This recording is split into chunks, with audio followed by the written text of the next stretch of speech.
Science sans conscience n'est que ruine de l'âme.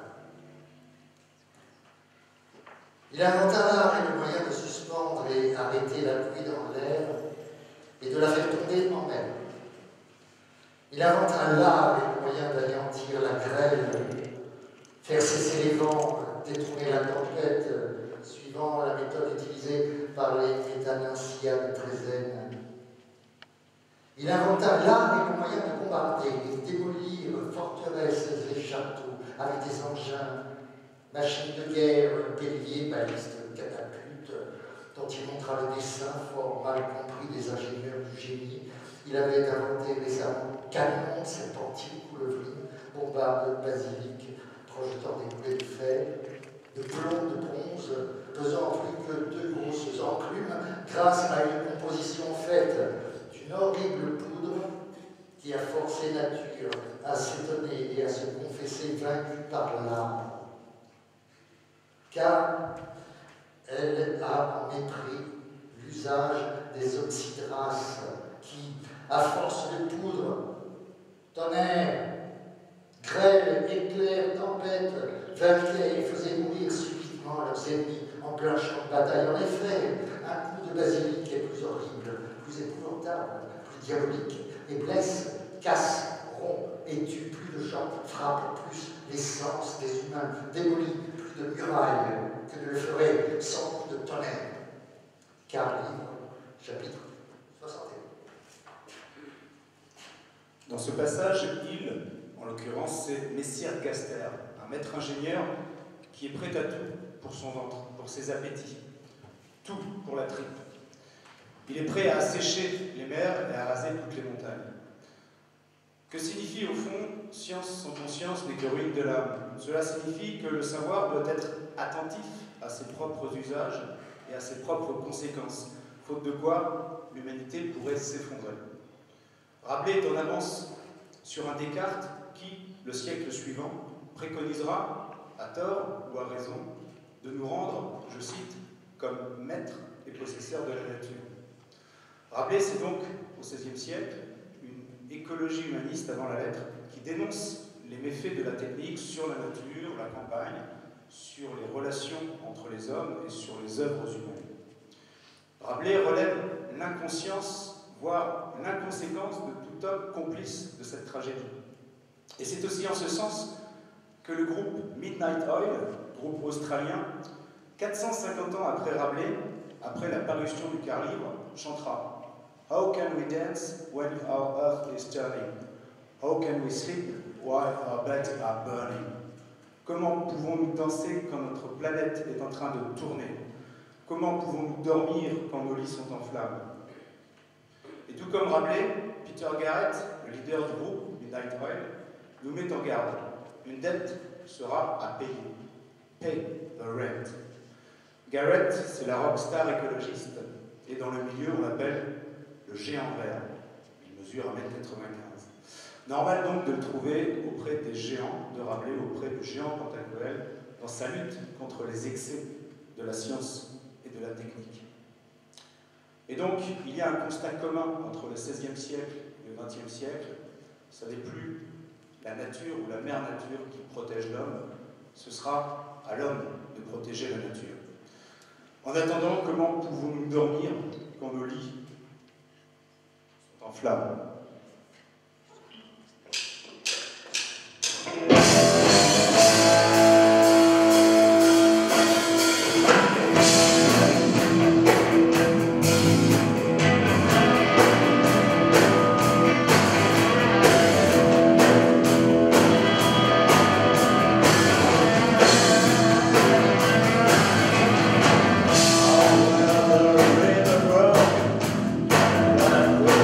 That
les uns parmi les autres, gâtant et dissipant tout par où ils passaient, sans épargner ni pauvres, ni riches, ni lieux sacrés, ni profanes. Emmenaient bœufs, vaches, taureaux, veaux, génisses, brebis, moutons, chèvres et boucs, poules, chapons, poulets, oiseaux, jades, oies, porcs, truies, gorées, abattant les noix, vendangeant les vignes, emportant les cèpes, croulant tous les fruits des arbres. C'était un désordre incomparable de ce qu'ils faisaient, et ne trouvèrent personne qui leur résistât, mais un chacun se mettait à leur merci, les suppliant être traités plus humainement, en considération de ce qu'ils avaient de tout temps été bons et amiables voisins, et que jamais envers eux ne commirent excès ni outrage, pour ainsi soudainement être parmi ceux-ci mal vexés, et que Dieu les en punirait de bref. Auquel remontrance rien plus ne répondait, sinon qu'il leur voulait apprendre à manger de la foisse. Gargantua, chapitre 26. Picrocole signifie étymologiquement huile amère. C'est un celtique qui a des maux gastriques qui le rendent maussade et violent. Il tente d'envahir les terres de Grandbousier, mais très vite c'est un autre projet qu'il a en tête, beaucoup plus mégalomane. Il veut conquérir le monde entier. Et à travers Picrocole, Rabelais dénonce notamment Charles Quint, ses invasions militaires, ses conquêtes des territoires, des personnes et des richesses qui ne sont pas les siennes.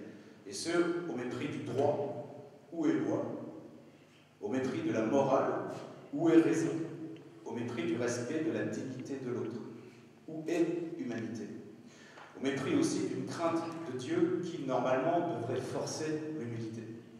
Rabelais, c'est donc l'humanisme contre l'obscurantisme.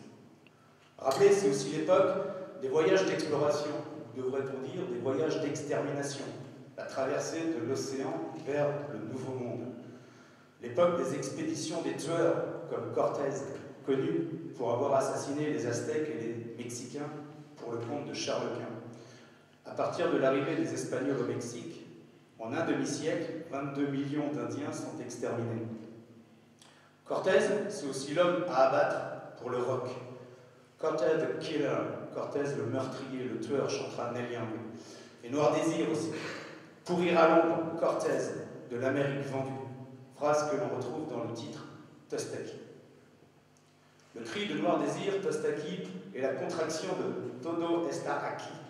Tout est ici. Ça évoque justement le chaos d'une civilisation qui subit encore les effets, aujourd'hui, de la colonisation. Tostaki, c'est également le cri mexicain de ralliement du révolutionnaire Zapata. Là encore, plusieurs siècles après les mises en garde de Rabelais.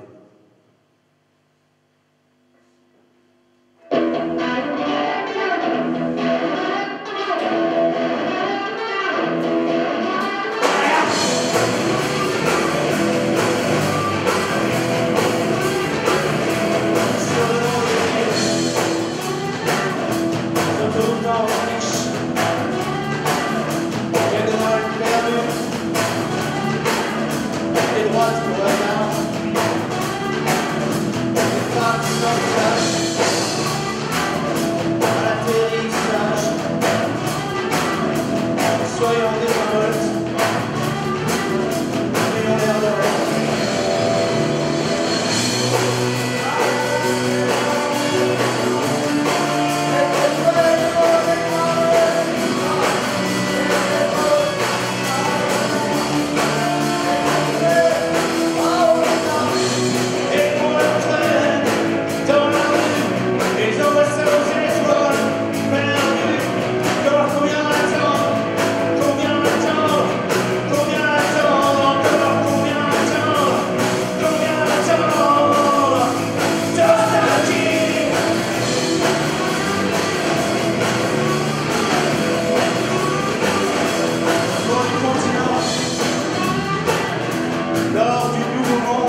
pas compris.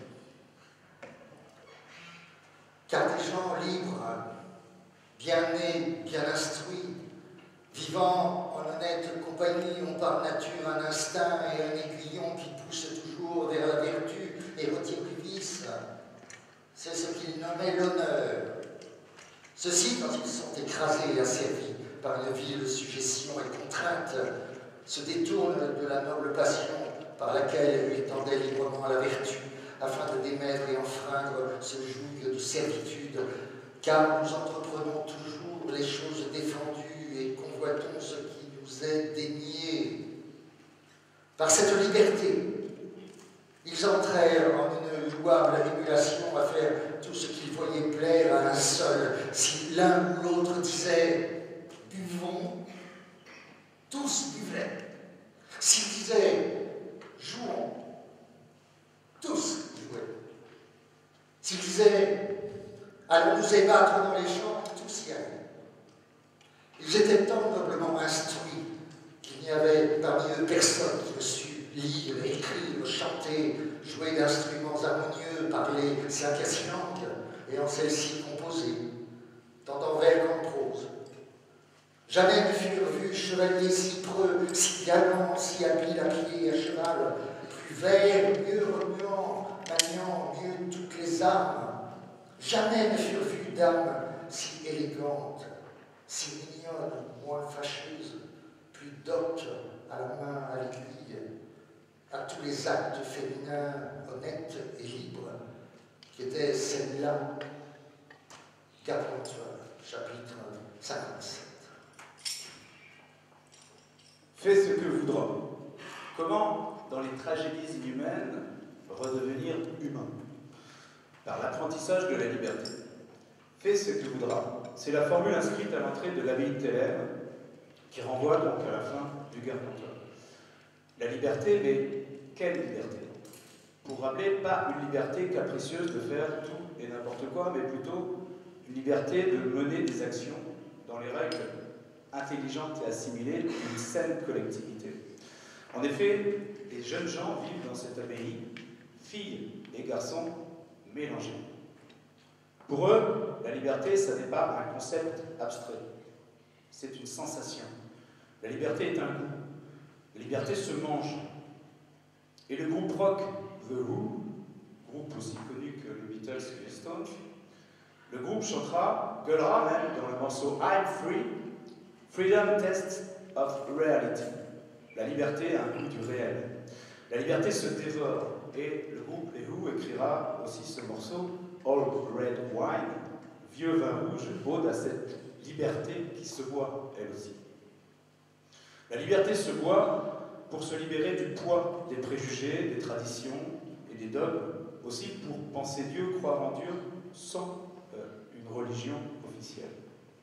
Les Who chantent en ce sens, Messiahs point to the door and no one had the guts to leave the temple. La fausse parole des Messies est arrivée et personne n'a eu le cran de quitter le temple.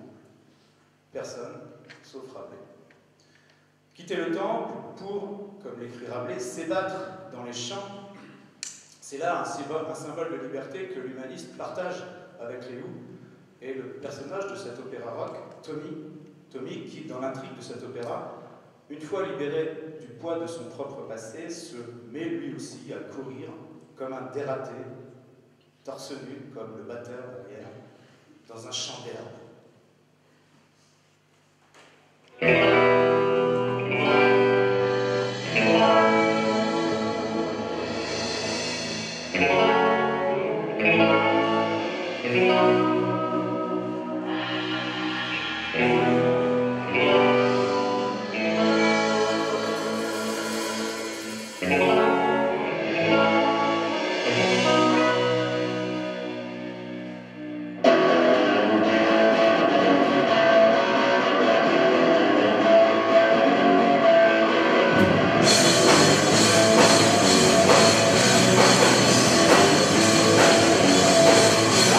Free!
café, une bouteille de vin au tire-bouchon. Canaille, nom d'un chien. Souvenez-vous de la contenance que vous aviez. Mais n'avez-vous jamais vu un chien rencontrant quelque os à poil? C'est, comme dit Platon au livre 2 de la République, la bête la plus philosophe du monde.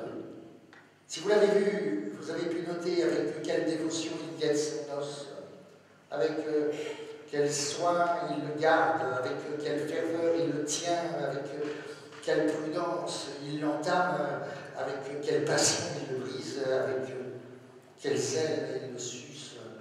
Qui le pousse à faire cela? Quel est l'espoir de sa recherche? Quel bien attend-il? Rien de plus qu'un peu de moelle. Il est vrai que ce peu est plus délicieux que beaucoup d'autres produits, parce que la moelle est un aliment élaboré selon ce que la nature a de plus parfait, comme le dit Galien au livre 3 des facultés naturelles. À son exemple, il vous faut être sage pour humer, sentir et estimer ces beaux livres de haute Grèce, légers à la poursuite et hardis à l'attaque, puis, par une lecture attentive et une méditation assidue, rompre l'os et sucer la substantifique moelle, c'est-à-dire ce que je signifie par ces symboles pythagoriciens, avec l'espoir assuré de devenir avisé et vaillant à cette lecture, car vous y trouverez une bien autre saveur et une doctrine plus profonde, qui vous révélera de très hauts sacrements et mystères horrifiques, tant sur notre religion que sur l'état de la cité et la gestion des affaires. Gargantua, prologue. Sucer la substantifique moelle. Le prologue du Gargantua nous apprend une chose, c'est que le chien est l'animal du philosophe. Mais selon moi, après la chouette. Le chien recherche l'essence des choses, à l'intérieur des choses, la substantifique moelle. La chouette, elle, est nyctalope. Elle vole la nuit dans l'obscurité extérieure de l'ignorance et du monde. Humer les beaux livres de haute Grèce, dit Rabelais. Lire, comprendre les philosophes, c'est comme manger un pot-au-feu, avec un os à moelle qui donne un bon goût. Le philosophe, c'est comme un os. Il y a toujours quelque chose à en tirer. Mais un chien, c'est louche, c'est crade, c'est punk. C'est comme Diogène le cynique, souvent cité par Rabelais. Le Diogène rock d'aujourd'hui, c'est Iggy Pop, le punk roi. Le mot cynique vient du grec kuon, le chien. Le cynisme est une philosophie de chien. Diogène, comme le punk pop Iggy, l'iguane, se fout de tout, et d'abord de lui-même. Il dort dans un tonneau, comme dans une niche, et vautré sur le sol, il mange les restes qu'on lui balance. Un chien, c'est pas très chouette. Mais un chien, ça a la belle vie. Alors c'est peut-être pour cela qu'Iggy Pop chante « I wanna be your dog », je veux être ton chien.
Après l'épilogue, je ris, j'écris, je compose, je bois.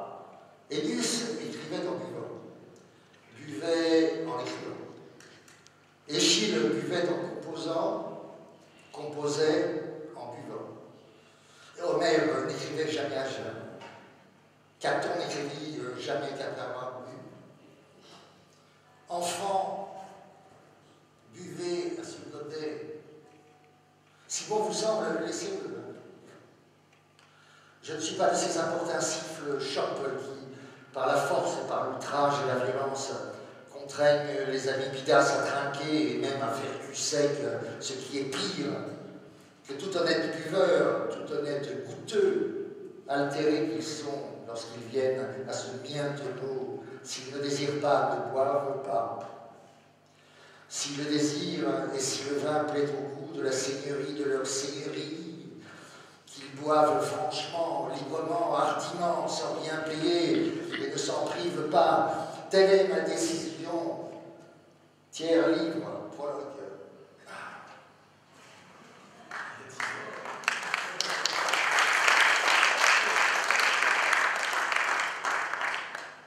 Entre boire et réfléchir, il ne faut pas choisir. Le vin est le moteur de la pensée. On trouve dans ce prologue du tiers-livre une éthique de la beuverie, une éthique du boire, avec deux formes d'ivresse. D'abord l'ivresse individuelle du penseur, en vue de l'écriture, et aussi l'ivresse collégiale, festive, en vue de la sociabilité. Et dans la lignée d'Homère et de Rabelais, le philosophe Kant, au XVIIIe siècle, écrira, je cite, « Les beuveries de vin sont gaies, bruyantes et d'une spiritualité prolixe. » Mais parler d'éthique de la beuverie signifie que la beuverie doit se faire avec un certain nombre de règles qui sont dans ce texte au nombre de 4. Première règle, pas d'excès. Et si Rabelais dit qu'il faut boire franchement, cela signifie qu'il faille boire honnêtement. Deuxième règle, pas d'erreur de beuverie. On ne boit pas cul sec. Pas de shoot, de shooter de vodka. Il faut prendre le temps de la collégialité. Troisième règle, pas de beuverie forcée. On n'oblige pas quelqu'un à boire. Quatrième règle, pas d'accoutumance. Alors, peut-être que la meilleure manière de ne pas devenir alcoolique, c'est de boire avec mesure. Autre règle, du vin, quand il n'y en a plus, il en faut encore. Dans l'Évangile selon Jean, il est écrit, je cite, « Le vin ayant manqué, la mère de Jésus lui dit, ils n'ont plus de vin. » Quand il n'y en a plus de vin, j'appelle le tavernier. Et comme le dit le groupe Eagles, dans le fameux morceau Hotel California, « So I call up the captain, please bring me my wine. » Alors j'ai appelé le capitaine, « S'il te plaît, apporte mon vin. » Hélas, il a répondu, « We haven't had that spirit here since 1969. » Nous n'avons plus cet alcool depuis 1969. Pas très grave, il restera toujours du pink champagne on ice. The Eagles, un groupe de Californie. La Californie, un nouveau monde du vin. D'ailleurs, il y a même, je crois, des rockstars, des popstars qui ont des vignes en Californie et qui viennent consulter les viticulteurs de craft. 1969, 69 est un excellent millésime pour le Chili. 69, année œnologique. L'hôtel Californie, et en 1999, les Red Hot Chili Peppers pousseront le mot jusqu'à Californication. L'hôtel Californie est une bouteille qu'il faut pénétrer, un esprit, spirit.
Buvez toujours, vous ne mourrez jamais. Qui fut premier soif? Qui fut premier? Soif de vie. Soif, car qui eut bu sans soif durant le temps de l'innocence? Beuverie, car privation suppose propriété. Je suis clair. Est-il hors au monde que les coupes fécondes ne rendent pas orateur? Je bois pour la soif à venir. Je bois éternellement. Ce même éternité de beuverie et beuverie de éternité.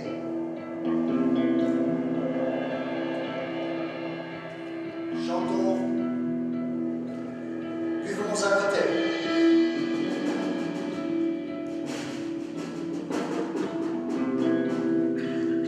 Entonnons, où est mon entonnoir?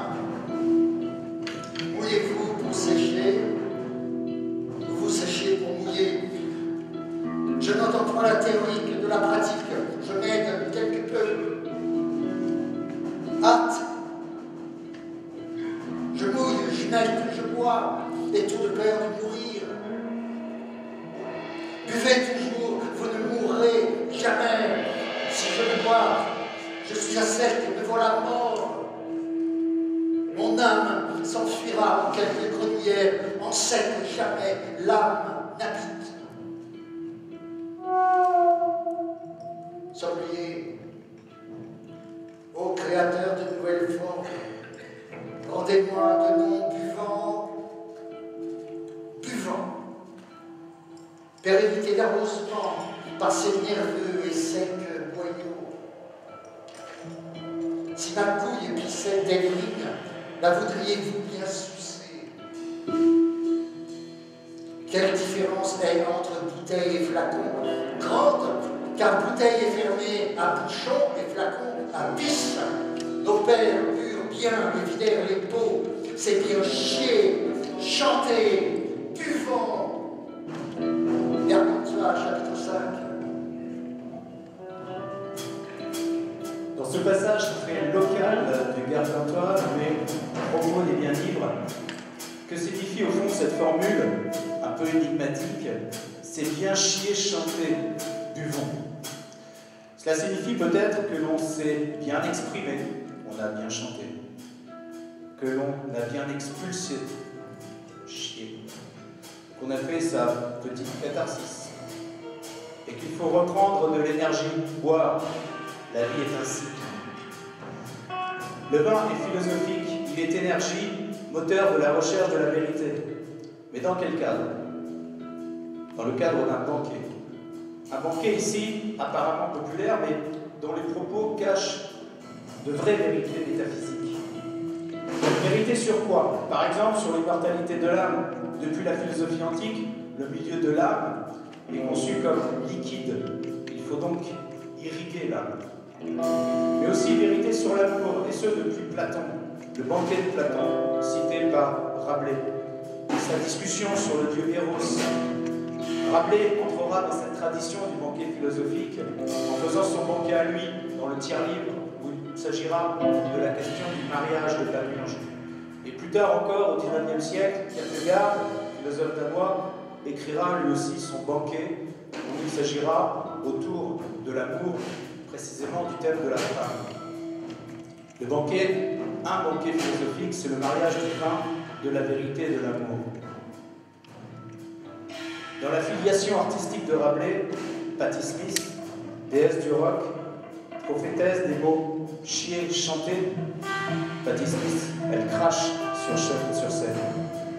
La spécialiste du spoken word, du parler, chanter, de l'image acoustique, Patti Smith donc chante également le banquet et l'amour dans ce morceau Because the Night. Desire is hunger, is a fire I breathe. Love is a banquet in which we feed. Le désir est faim, le feu que je respire. L'amour est un banquet où nous mangeons. C'est le lit symbolique dans lequel les amoureux se serrent les uns contre les autres. Le lit est en feu, là encore, mais pour une autre raison. Un lit qui est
Je vous donne, Dieu. Mais si vous croyez que le meilleur soit de demeurer comme je suis, j'aimerais mieux ne me point marier, ne vous mariez non point.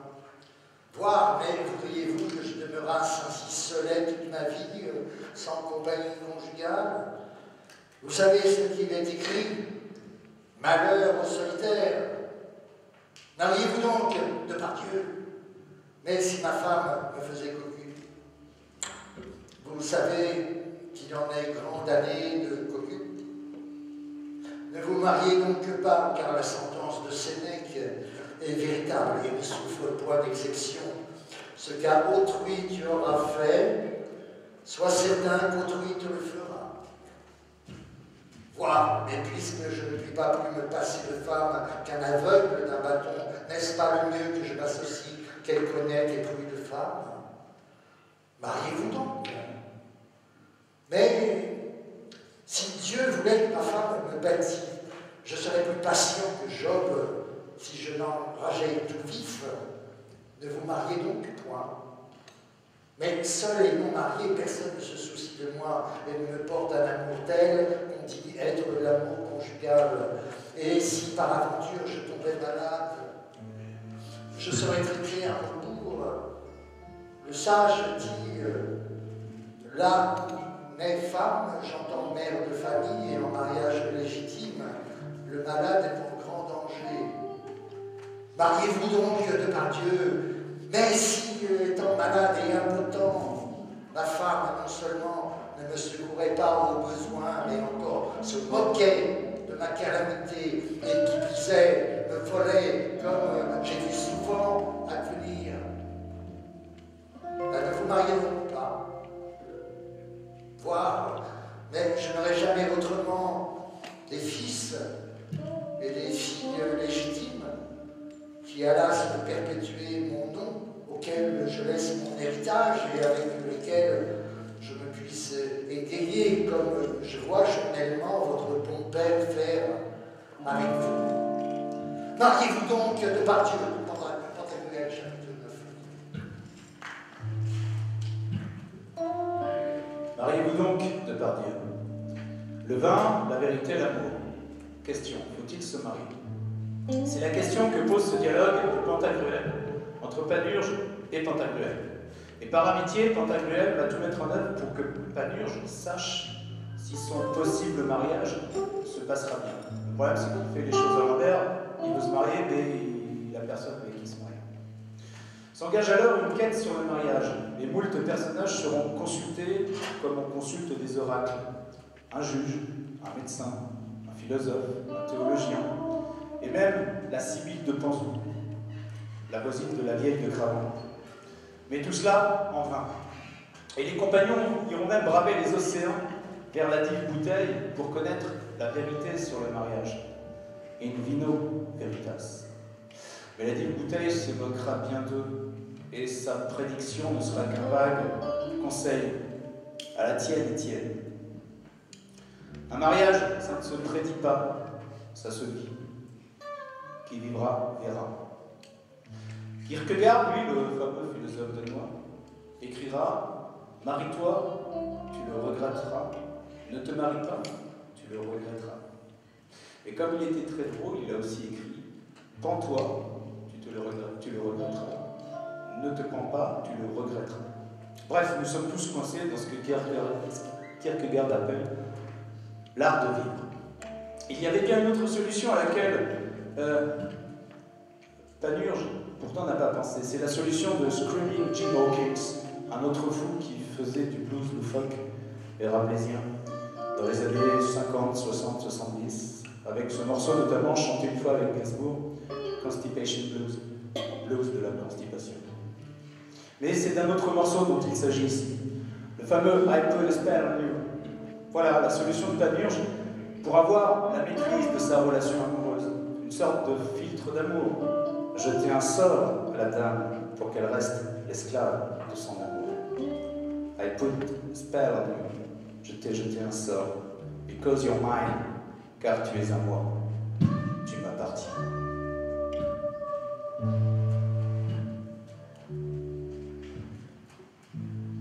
I put a spell on you.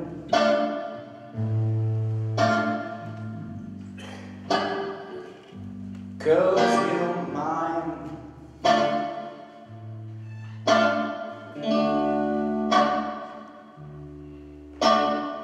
You better start ringing too. I tell you, I am lying. I am lying. You know, can't stand it. You're running around. You better than that. I can't stand it because you put me down. Oh no, I put a spell on you.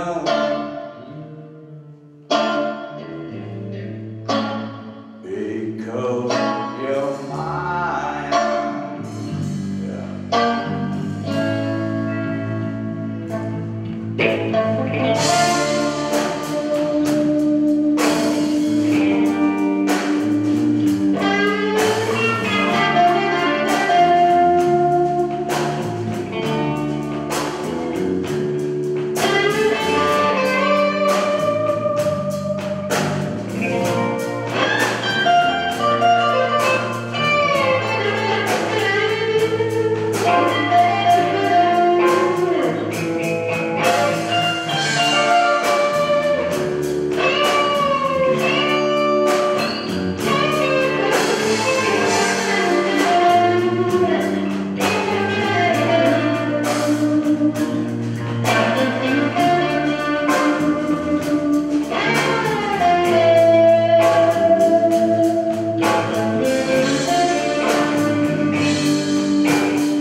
Quand Pantagruel fut né, qui fut bien ébahi et perplexe. Ce fut Gargantua, son père, car voyant d'un côté sa femme Balbec morte, et de l'autre son fils Pantagruel, né tant beau et tant grand, ne savait que dire ni que faire, et le doute qui troublait son entendement était à savoir s'il devait pleurer pour le deuil de sa femme ou rire pour la joie de son fils. Pleurerai-je, disait-il. Oui, car pourquoi ma tant bonne femme est morte, qui était la plus ceci, la plus cela qui fut au monde. Oh mon Dieu, que t'avais-je fait pour ainsi me punir? Que n'envoyais-tu la mort à moi premier qu'à elle? Car vivre sans elle ne m'est que languir. Ah, mais Balbec, ma mignonne, mamie, mon petit con, ma tendrette, ma braguette, ma savate, ma pantoufle, jamais je ne te verrai. Ah, pauvre Pantagruel, tu as perdu ta bonne mère, ta douce nourrice, ta dame très aimée. Ah, mais fausse mort, tant tu m'es malivole, tant tu mais outrageuse de Tommy Hirzel, à laquelle l'immortalité appartenait de droit. Et ce disant, pleurait comme une vache. Mais tout cela et riait comme un veau quand Pantagruel lui venait en mémoire. Oh, mon petit-fils, disait-il, mon couillon, mon peton, que tu es joli, et tant je suis tenu à Dieu de ce qui m'a donné un si beau fils, tant joyeux, tant riant, tant joli, que je suis aise. Allez, buvons, laissons toute mélancolie, apporte du meilleur, rince les verres, poutre la nappe, chasse ces chiens, souffle ce feu, allume la chandelle, ferme ces bordels, taille ces soupes, envoie ces pauvres bailleurs ce qu'ils demandent, tiens la robe, que je me mette en pourpoint pour mieux festoyer les commères. Pantagruel, chapitre 3.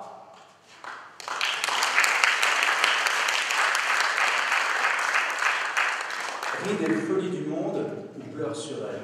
La pire des folies, c'est la mort de l'autre. Cet épisode est celui de la mort de Badbec, la femme de Gargantua, la mère de Pantagruel. Et il traduit toute l'ambivalence de notre nature humaine liée à notre condition humaine. Nous sommes des êtres marqués par la finitude. Faut-il en rire ou en pleurer? Faut-il rire pour ne pas en pleurer? Faut-il en pleurer de rire? Ce que seuls les humains savent faire, et cela nécessite un certain degré de conscience de la mort. Alors il faudrait s'imaginer Gargantua et Steven Tyler, le chanteur d'Aerosmith, ensemble, devant une bouteille de Chinon, en train de se dire « I was crying when I meet you, now I'm trying to forget you. Your love is sweet misery. » J'ai pleuré quand je t'ai rencontré, désormais je tente de t'oublier, ton amour est une misère douce. Car, comme le dit Steven Tyler, ce grand philosophe, dans son autobiographie, est-ce que ce bruit dans ma tête te dérange? Tomber amoureux, c'est tomber rageux. Misère douce. Nous sommes toujours et encore, avec Rabelais, dans l'oxymore de l'existence. Rire est le propre de l'homme, oui. Pleurer aussi.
sans conteste le prince des philosophes, déclare, entre autres choses, qu'il est semblable aux silènes.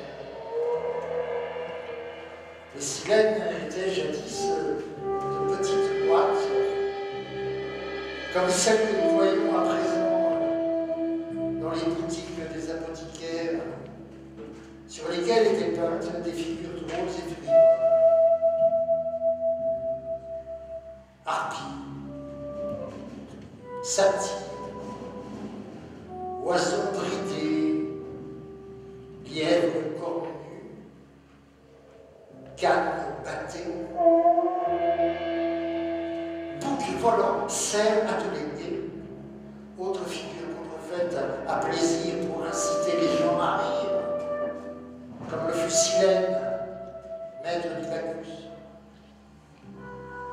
Mais à l'intérieur, on conservait les drogues fines, comme le baume, l'ambre gris, la môme, le musc, la civette, les pierreries et autres choses de prix.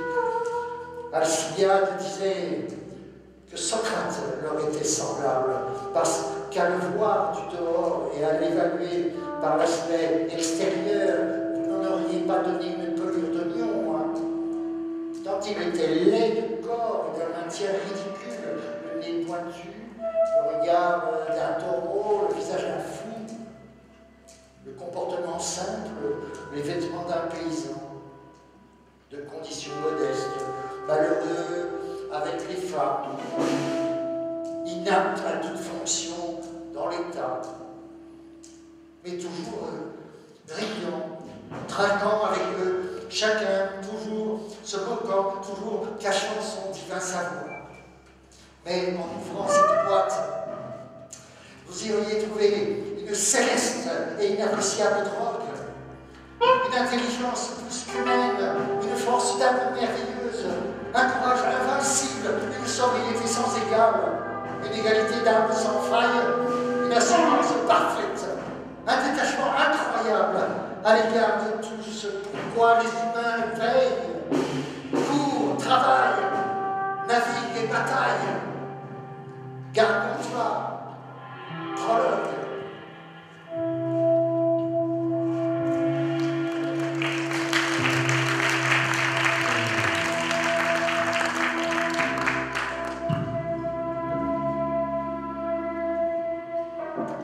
Socrate et Silène. Il n'y a pas de bijou sans un coffret. Un coffret moins beau esthétiquement que le bijou, mais tellement plus attirant. Le coffret, c'est l'attente. Il n'est jamais décevant. Et cette image du Silène dans le prologue du Gargantua signifie probablement qu'il n'y a pas d'intelligence sans un corps maladroit. Gainsbourg aussi était un Silène. Il disait « La laideur a ceci de supérieur à la beauté qu'elle ne disparaît pas avec le temps. La beauté cachée des laits.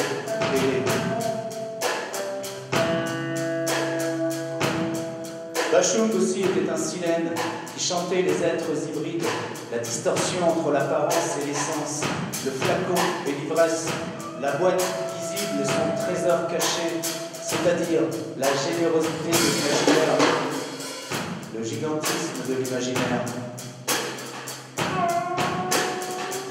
Nous sommes tous un peu disproportionnés, nous sommes tous un peu mal foutus, mal finis.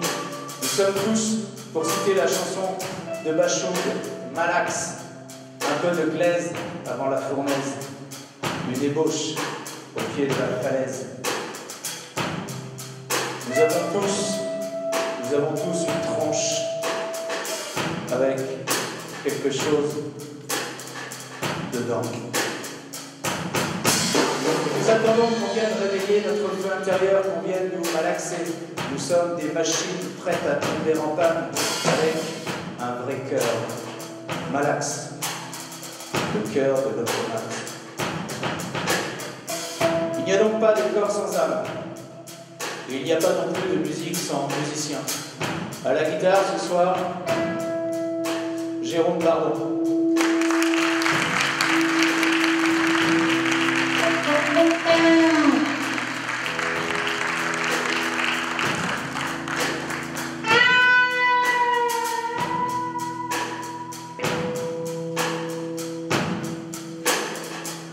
la batterie, François Gaël et Boileau.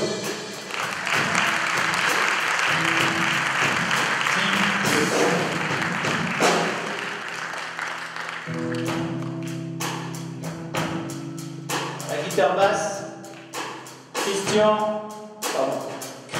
Janté dos Reis.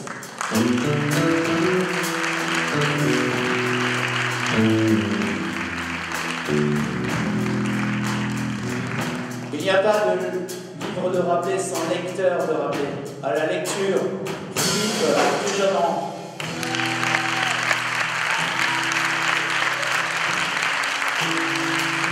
Il n'y a pas de musique sans technicien. Merci à Kevin et à Francis au son et à la lumière. Il n'y a pas de musique sur scène sans organisateur. Merci à la Lune de Chinon, Jean-Luc Martineau, Franck Devant, Chloé Roussouffard et Lucas Delin qui nous a nourris. Merci aussi au Festival Nourritures Élémentaires, Mathilde Boutour. Merci Mathilde. Et merci à vous surtout, buveurs très illustres et vérolés très précieux.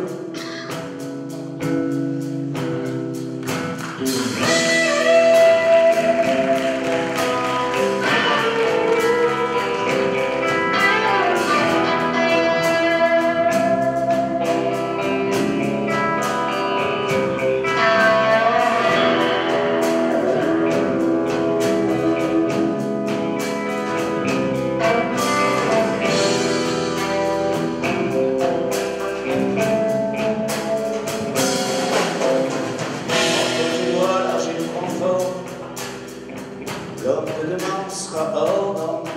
Un peu de glaise avant la fournaise qui me dessus. Je vais t'écrire mes bouches au pied de la falaise. Un extrait de roche sous les couilles. Un piste à broyer des falaises. Malax, cœur de l'automate. Malax,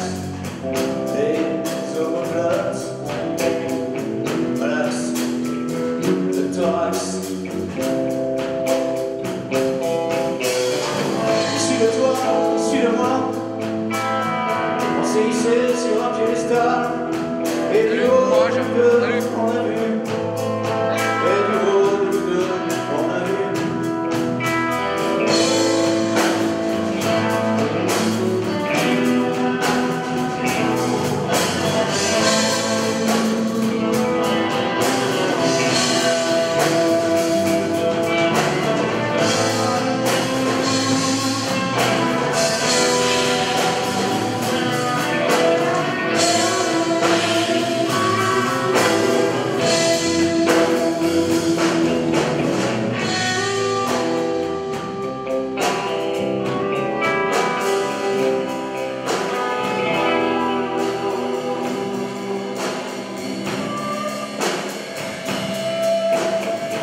Calcul mentonné dans ta douche, ça piquait.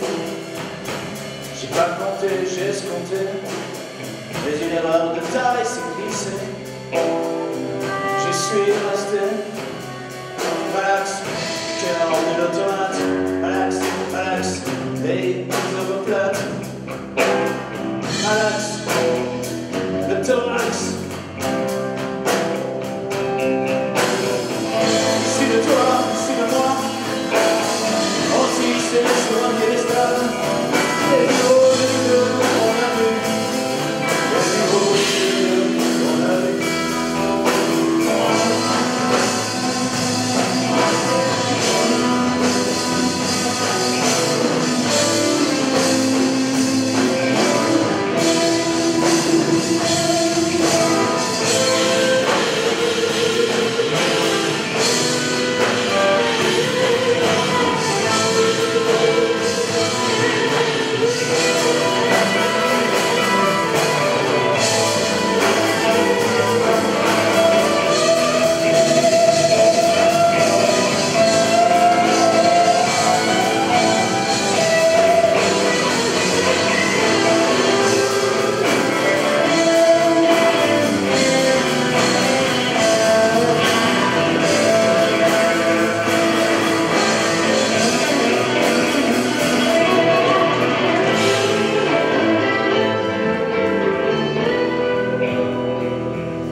pas du jeu.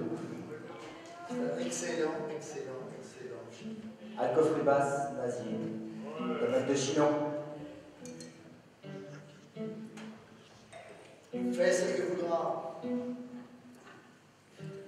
Car des gens libres, bien nés, bien instruits, vivant en honnête compagnie, ont par nature un instinct et un aiguillon qui poussent toujours vers la vertu et retirent du vice.